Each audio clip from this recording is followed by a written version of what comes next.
Dr. Werner von Bender here. Today we talk about something that not quite rocket science, but it's close if you don't understand it. The formula, as you can see, has nothing to do with thrust.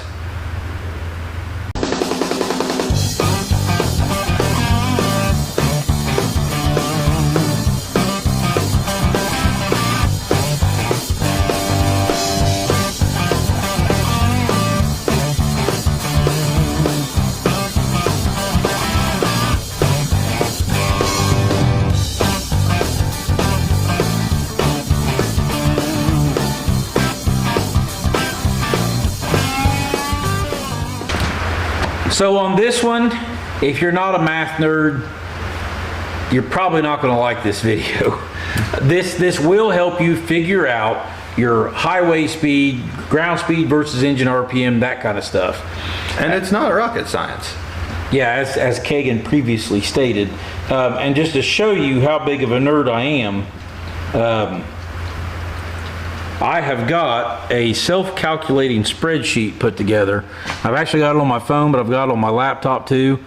That it's an Excel spreadsheet that actually will take the numbers poked into it and will give you your speed.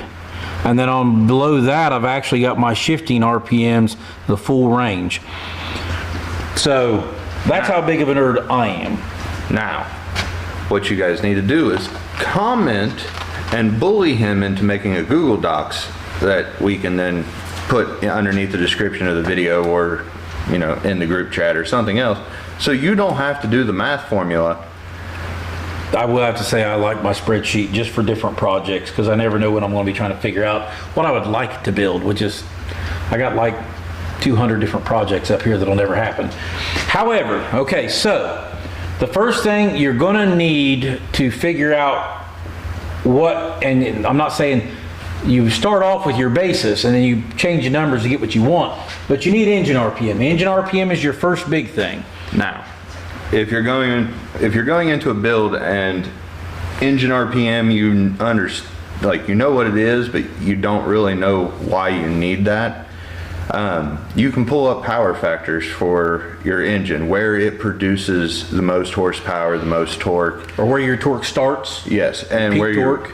So that way you can, if you are thinking about your transmission, your entire drive line, you can be like, all right, well, I want to make sure I hit so high into my torque factor and my horsepower factor, so that way you're not shifting gutless through the gears like I'll do with the International right now. The next thing is in my particular situation, I'm currently proposing to put a diesel in my truck, which it maxes at 3,500 RPM. If you're using an LM7 for your project, well, it goes a little bit further than 3,500 RPM.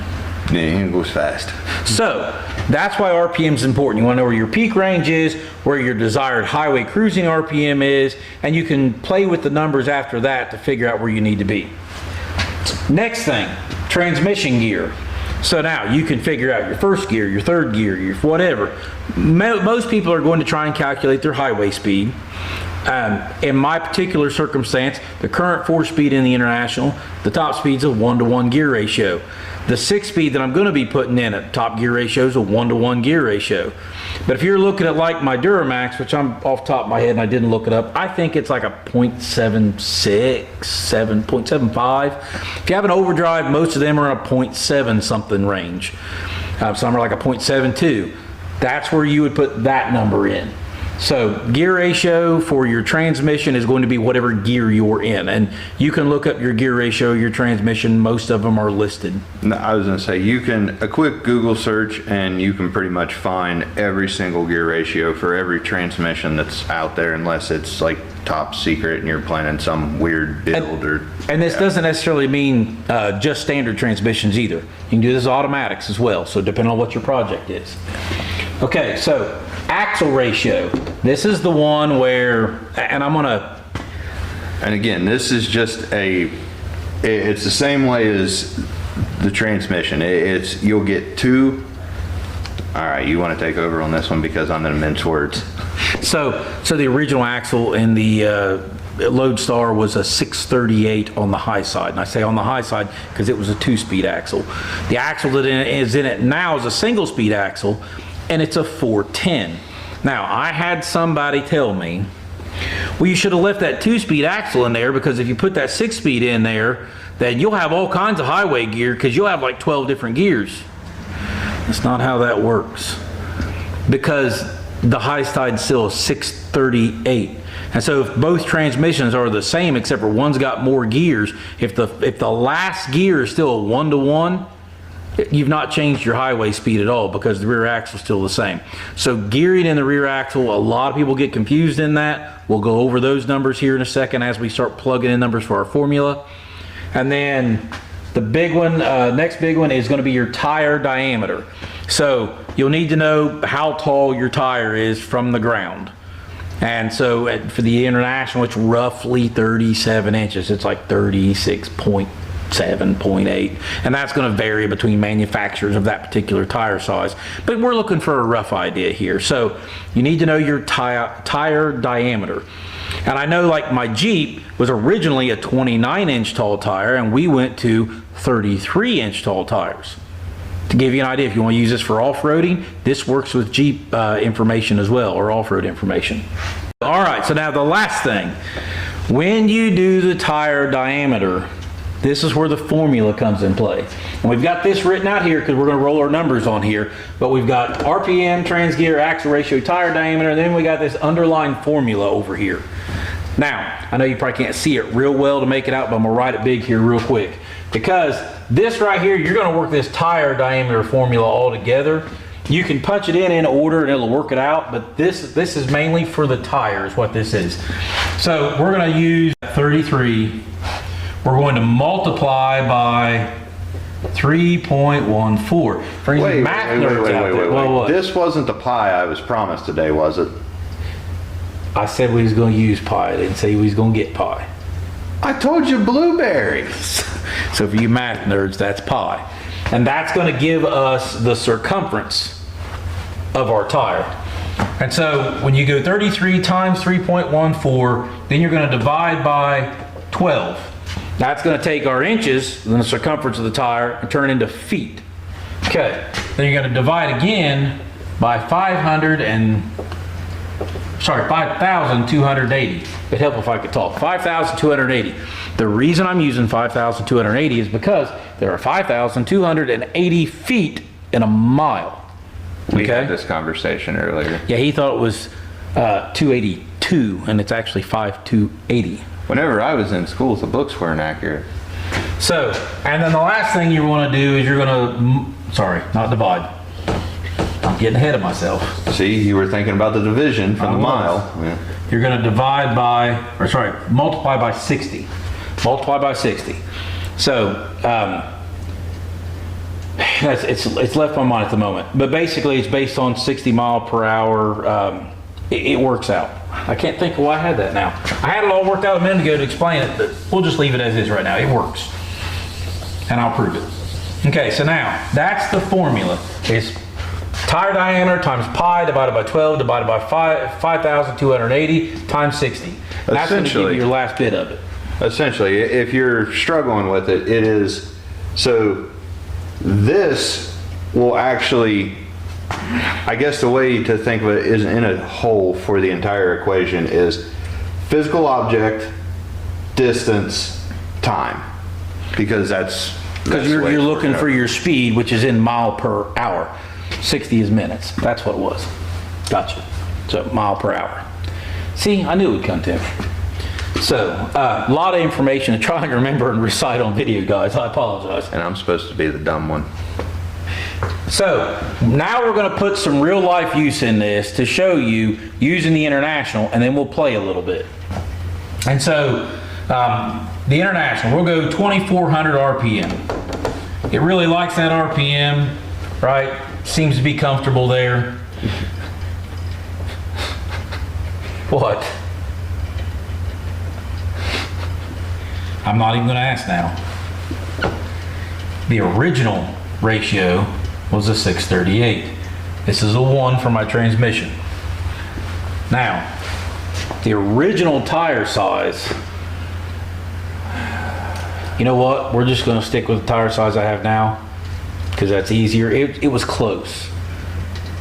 It was You shaved off just a little bit, but not much. 4 inches from the original? What? No, that's from the 11Rs. All right. Okay. Not from the original tire that was on the truck. All right. Okay. It's like 2 inches maybe. Okay. We'll go with 39, 2 inches. 39. That's going to be your, what was it? It was an 8.5 by 20 or whatever they was, the bias ply tires. Yeah. Okay, so, and then there's that, and then we'll do we'll call it the formula. I know I'm not going to work this out in front of you here. I'm going to pull my calculator out and we're going to walk through it. So, You didn't spell formula all the way. Yeah. no, I got too much pressure on me right now. Performance anxiety. Formula. There, do you feel better now? A little bit, yeah. Okay, so 2,400 times 1, well, that's 2,400. So if you're in your top gear and you're a 1-to-1, your drive shaft is turning the same RPM as your engine's crankshaft. With an overdrive, the drive shaft spins faster than the crankshaft. Now, I know there's a lot of guys going, duh. Well, there's some people that don't necessarily know that. Okay. The rear end gear ratio times, no, divided by 6.38. Okay, that now means that your axles are going to be turning at 376 revolutions per minute, right? And now they're going to turn those big tires, which are times 39, and that's 14,670, which don't really matter because now we've got to run our formula. So 3.14 divided by 12 divided by 5280 times 60. So what that adds up to is after the formula, our mile per hour speed is a 43.6 mile per hour. Okay, 43.6 mile per hour. Now we're going to change this. We're going to change this to a 410, and we're going to change these to 37s because that's roughly what's on it now. Okay, so I'm going to go through the whole thing all over again. We already know that our drive shaft's spinning 2,400, so we're going to divide by 410, and then we're going to multiply by our tire diameter, and then run the rest of the equation. So in case you guys were wondering, a little tidbit while he's doing that, he was like, I'm going to be the guy to do all the math. And I was like, all right, I'm going to be the guy to dress up and talk with the terrible German accent today, which for some reason I couldn't get. It went very Russian. I don't know why. That change, which I don't know, the lighting is not the greatest, but I can see it a little bit there. So 43.6 mile per hour, the same engine RPM now gets us 64.4 mile an hour. And I can tell you from driving this truck that RPM with that mile per hour is pretty dadburn close. Like that's about right there. Now the problem I'm having right now is that 304 when it's geared this high is gutless. Like if you go up an incline at all, you're downshifting into third. It does not have the power to pull this. And again, that goes back to your RPM ranges for your power and your torque ratio. I figured we would circle back to the beginning, throw that in, since. I also wanted to make another pie joke since there's, we're talking about circling back, but I'm still upset. I did say blueberry. You did say blueberry. And so now, rather than continue running off the calculator, I'm going to go back to my spreadsheet. And so that same axle ratio, I am going to punch in a 513. I really think that would be a better gear ratio for that truck. And at 513, That's going to be a 513 gear, which you can buy that gear set for a 14 bolt all day long.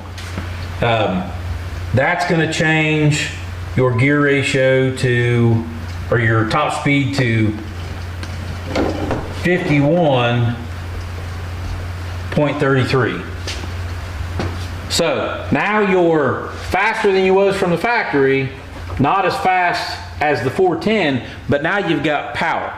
So which means you can increase your RPM, because that motor makes pretty good power all the way up to, like, it says it makes its peak horsepower at 4,400. It's really comfortable closer to 3. Like between 25 and 3, it makes more power. But we're going to go ahead, now we're going to change everything up. Yeah, but now you're getting into a separate conversation of what's the difference between horsepower and torque. Right, but at this point in time, it's like, okay, well, you can run 51 mile an hour, but people will pass you on the highway. Well, yeah, at 2,400 RPM. So if we want to run more of a highway speed and not get passed, where's our power range at? And I can tell you, if we use the 513 gear and we change this number to 3,000, now we're running 64 mile an hour, and it'll run 3 grand all day. Like, it'll run it comfortably. Yeah, it doesn't sound great, but it will do that all day. So I guess if you wanted to go back down to, and I don't know if it's got the power to do it or not, you could do a 488 gear. What? What are you whistling for? I had a mustache hair going up my nose.